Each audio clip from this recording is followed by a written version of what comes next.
مشاهدينا الافاضل، اهلا ومرحبا بكم. نشرة اخبار الفضاء الاريتريه لهذه الفتره يصحبكم فيها محمود عبد الله بكفاح، والتي نستهلها باهم وابرز العناوين.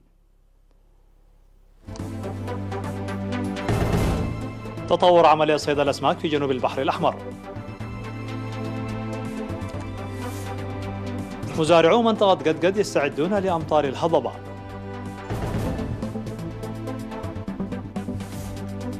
تقديم مساعدات ماليه وغذائيه في صنعاء وافعبت. بوكو حرام تقتل 69 شخصا في شمال نيجيريا. إيران تقرر إعدام رجل أدين بالتجسس لصالح واشنطن.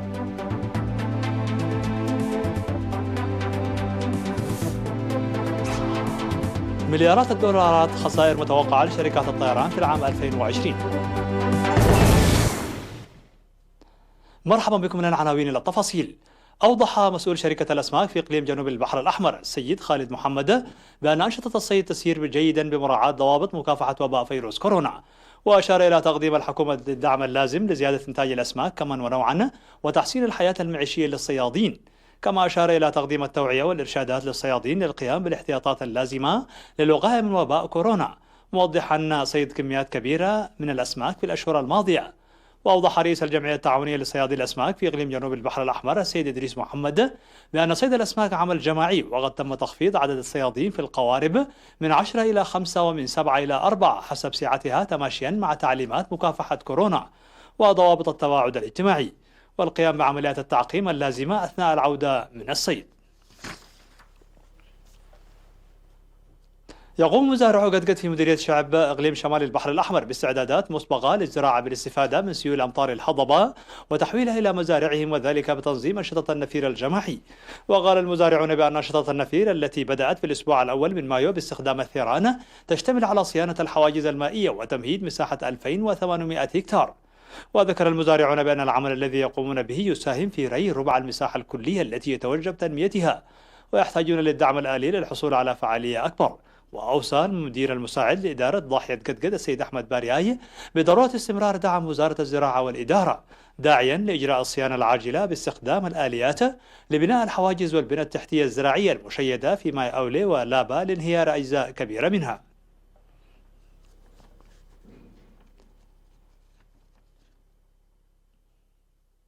قدمت الجمعية الوطنية لمعاقي الحرب دعما لوزارة الصحة تمثل في كمية من المعدات الصحية. وأوضح مسؤول التنظيم والمعلومات في الجمعية السيد محمد نور إدريس أن المعدات المتبرع بها قدمت من فرع الجمعية في شتوتغارد الألمانية بهدف دعم الجهود والمهام التي تقوم بها وزارة الصحة. وأكد مسؤول توزيع الأدوية فارميكو سيد داسبيلي برهي أثناء مراسم الاستقبال على أهمية الدعم المقدم والذي سيوزع على المؤسسات الصحية حسب الأهمية. وتشتمل المعدات المقدمة جهاز لفحوصات القلب ومعدات التخدير والجراحة وعدد من الكتب الطبية.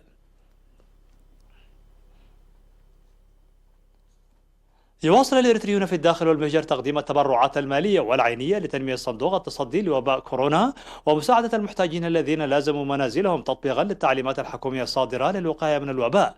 للمزيد من التفاصيل حول هذا الخبر إليكم التقرير التالي بصوت الزميل قاسم أحمد.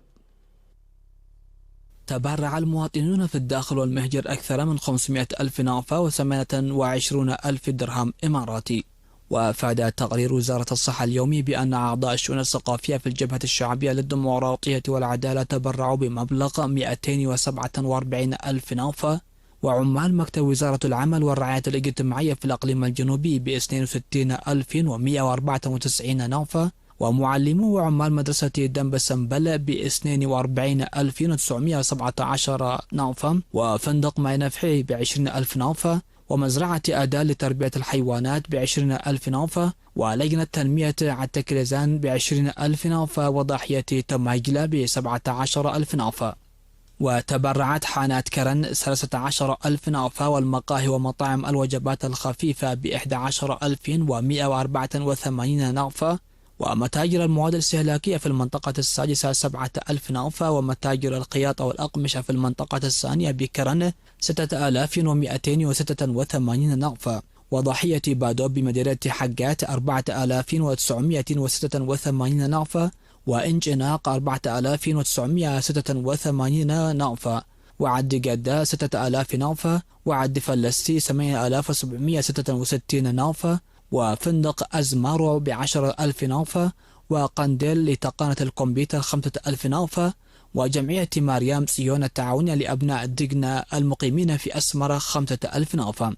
وقدمت جمعية ملهني ألم شرق الججرات دكعرت في أسمرة 3000 نافة، وعيادة الدكتور عمر الدين إبراهيم للأسنان، ورشان أبرهة للإلكترونيات، وسلمون هيل لإصلاح الساعات، وجمعية قدوس ستيفانوس دقرة لبئين عدن قفام في أسمرة، وجمعية جابر حيلة في أسمرة 2000 نافة لكل منهم.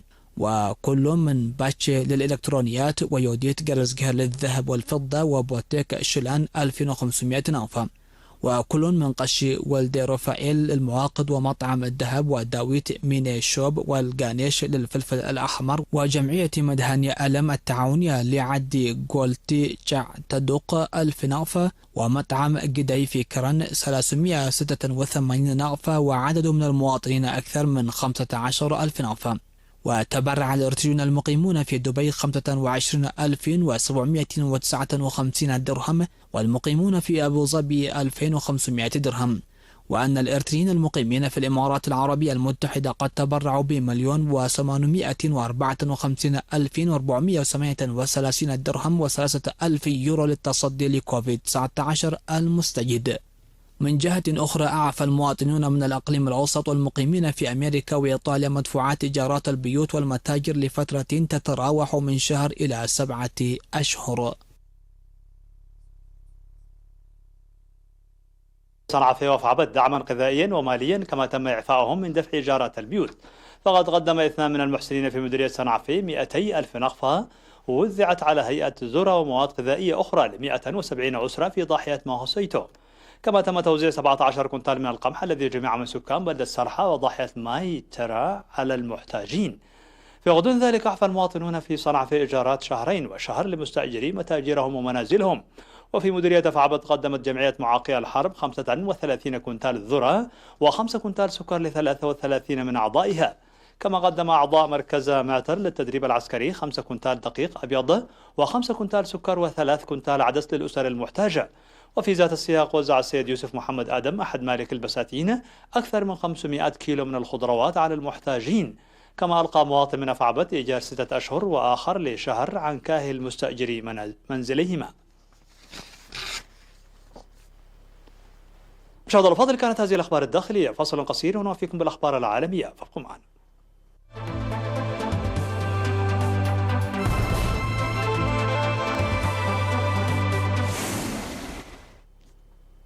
مرحبا بكم. على الصعيد العالمي، قالت 3 مصادر لرويترز أن مسلحي بوكو حرام قتلوا 69 شخصا على الأقل ودمروا قرية في ولاية بورنو بشمال نيجيريا. وهجم المسلحون قرية فادوما كولوراما في منطقة جوبيو بولاية بورنو ظهر الثلاثاء، حيث وصلوا على مركبات ودراجات نارية وأطلقوا النار من أسلحة آلية ليدمروا القرية ويسرقوا 1200 رأس من الماشية والإبل. وأكد مقيم وعضو في فرقة العمل المدنية المشتركة وجندي آخر نفس الرواية. وقالوا أن المسلحين هاجموا القرية لأنهم اعتقدوا أن السكان يتبادلون معلومات حول تحركات بوكو حرام مع السلطات الأمنية. قالت إيران الثلاثاء أنها ستعدم شخصا أيدت المحكمة العليا الحكم الصادر بحقه بعدما أدين بالتجسس لصالح الولايات المتحدة الأمريكية وإسرائيل عبر مساعدته واشنطن على استهداف الجنرال قاسم سليماني. وأفاد المتحدث باسم السلطة القضائية الإيرانية غلام حسين إسماعيلي خلال مؤتمر صحفي متلفز أن محمود موسوي مجد أدين بالتجسس على القوات المسلحة الإيرانية وخصوصا فيلق القدس ومكان تواجد وتنقلات الجنرال قاسم سليماني، لقاء مبالغ كبيرة من كل من جهاز الموساد الإسرائيلي ووكالة الاستخبارات المركزية الأمريكية. وتابع أن المحكمة العليا أيدت الحكم الصادر بحقه والذي سينفذ قريبا. وقتل سليمان الذي كان يترأس فيلق القدس المكلف بعمليات الحرس الثوري الإيرانية الخارجية بضربة نفذتها طائرة أمريكية مسيرة ببغداد في يناير الماضي.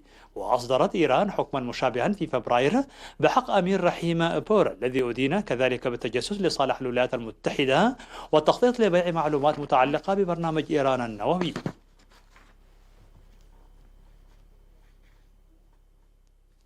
توقع الاتحاد الدولي للنقل الجوي آياتها أن تسجل شركات الطيران حول العالم صافي خسائر بقيمة 84.3 مليار دولار خلال 2020 بسبب تداعيات فيروس كورونا.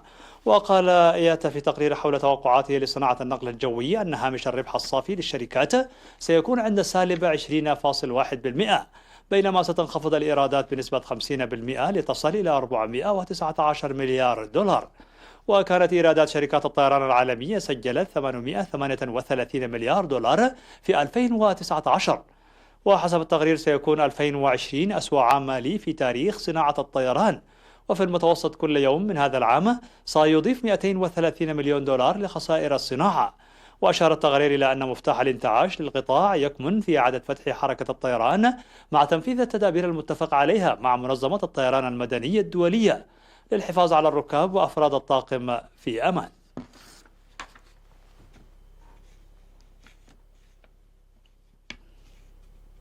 في الخبر الأخير، يمشي طبيب بلجيكي مسن يبلغ عمره 103 أعوام حول حديقته على مراحل كل يوم لجمع تبرعات لأبحاث فيروس كورونا المستجد، مستوحيا الفكرة من رجل عمره 100 عام صار بطلا في بريطانيا بعد أن قطع مسافة كبيرة حول حديقته مستعينا بمشاية. وبدأ البلجيكي ألفونس ليمبولز وهو ممارس عام متقاعد رحلته وطولها 32.2 كيلومتر في بلدية روتسيلار شمال شرقي بروكسل في الأول من يونيو، ويعتزم الانتهاء منها يوم 30 من يونيو. ويقطع ليمبولز كل يوم 10 مراحل مجموعها 145 مترا، منها 3 مراحل في الصباح. ومن أجل أن لا ينسى المراحل التي يقطعها يلقي بعصا في وعاء لكل مرحلة. وجمع ليمبولز أكثر قليلا من 60 ألف يورو، كما تقول مارليزا فاندرو بورجين من جامعة ليفين، بعد أن قطع نحو ثلث المسافة.